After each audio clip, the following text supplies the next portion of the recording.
বিয়াস আসসালামু আলাইকুম। আজকে দেখাবো বোর্ডিং করার ভিডিওতে এর আগে একটা দিয়েছি, আপনারা অনেক ভালোবাসা দিয়েছেন। আশা করি এটাতেও ভালোবাসা দিবেন। সবাই লাইক কমেন্ট শেয়ার করে দিবেন, নতুন হলে সাবস্ক্রাইব করে দিবেন। তো বোর্ডিংয়ের থেকে বাচ্চাগুলো আসলেতে কোন সিস্টেমে করলে সুস্থ থাকে সেই সিস্টেমটা আজকে আপনাদেরকে বলতেছি।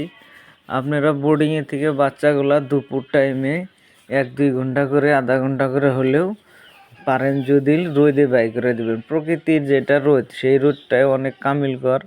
যেরকম হাঁস মুরগি ভিটামিন খিলালে যতটুকু উপকার আসে, রোদটা ঠিক ভিটামিন স্বরূপ রোগ ক্ষমতা বাইরে যায়। আর আপনার বেমার আজার খুব কম হয় রোদে বাই করে দিলে। তা আপনারা বোর্ডিংয়ের থেকে হাঁস মুরগিগুলাই সিস্টেম করে কার্টন দিয়ে উঠাই দিয়ে নিয়ে বাইরে নিয়ে রোদের মধ্যে নিয়ে ঝুল দিতে পারেন। হাঁসগুলো অনেক চল থাকে, ভালো থাকে। তা আপনারা এই সিস্টেমে যদি করেন,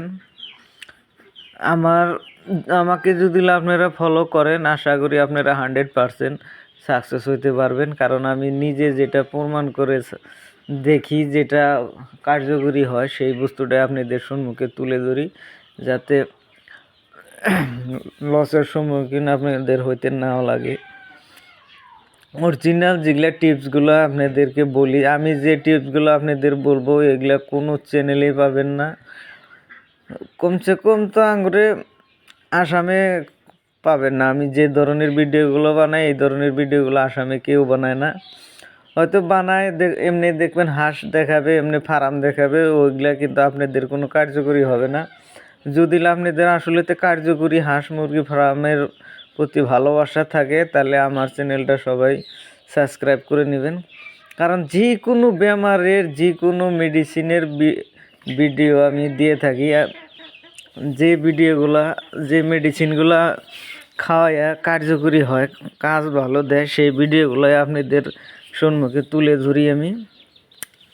তা আপনারা সেই মেডিসিনগুলো ফলো করতে পারেন, যে মেডিসিনগুলা অনেক ভালো কাজ করে। তে আপনাদের যতই বুঝাই, যতই কথা বলি, আপনারা যদি ভালোবাসা না দেন ভাই, আমার মনে বলটা অনেক নষ্ট হয়ে যায়। তে আশা করব আপনারা বেশি বেশি ভালোবাসা দিবেন, যাতে আরও ভালো ভালো ভিডিও করার আমার অভিজ্ঞতাটা আসে। আর কোন ধরনের আপনাদের ভিডিও লাগে সেই কথাটাও বলবেন, আশা করি সেটাও দেওয়ার চেষ্টা করব। তা আজকের মূল ভিডিওটা তো আপনারা বুঝলেনই। আজকের মূল আসলে তো টপিকটা হইলো, খালি বোর্ডিংয়ে রাখলে হবে না। বাচ্চা রোদে যদি পারেন দিবেন। রোদে বাচ্চা দিলে বাচ্চার গ্রোথটা ভালো থাকে, বেমার আজারটা অনেক কম হয়। আর রোদে দিলে আপনি নিজেই দিশা পাবেন যে বাচ্চার সাইজটাই বেলেগ হয়ে যায়। অগরের যতটুক তাপমাত্রা লাগে, সেতটুক তাপমাত্রায় ওরা নিবে। আবার অনেক ভাই আছে যে আসলেতে বাচ্চা বোর্ডিং কতদিন করা লাগে, বাচ্চা পানিত কতদিন পরে দেওয়া লাগে। এখন ধরেন ঠান্ডার সিজন, কমসে কম আপনারা 25 দিন বোর্ডিং করবেন। 25 দিনের ভেতরে পারেনতে অবশ্যই যাতে এক ফোঁটা পানিও না পায়, সেটা সব থেকে ভালো। তারপরেও খাইতে অল্প স্বল্প লাগে, সেটা বড় বিষয় না।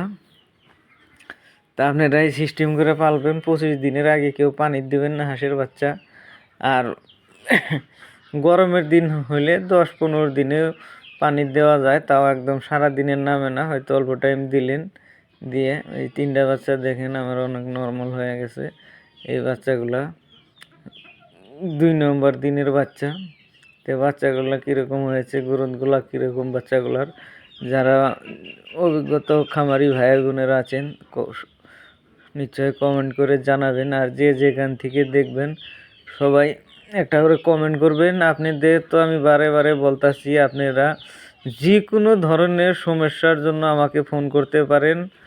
খাদ্য হিসাবে কারো যদি হাঁস মুরগির বাচ্চা লাগে, ডিম লাগে, কিংবা মেডিসিন বাবদ, তা আমার কাছে সব ধরনের সমস্যার সমাধান পাবেন, এটা আমি আশা রাখি। আর সবই বেশি বেশি ভালোবাসা দিবেন, আপনাদের কাছে আমার এটা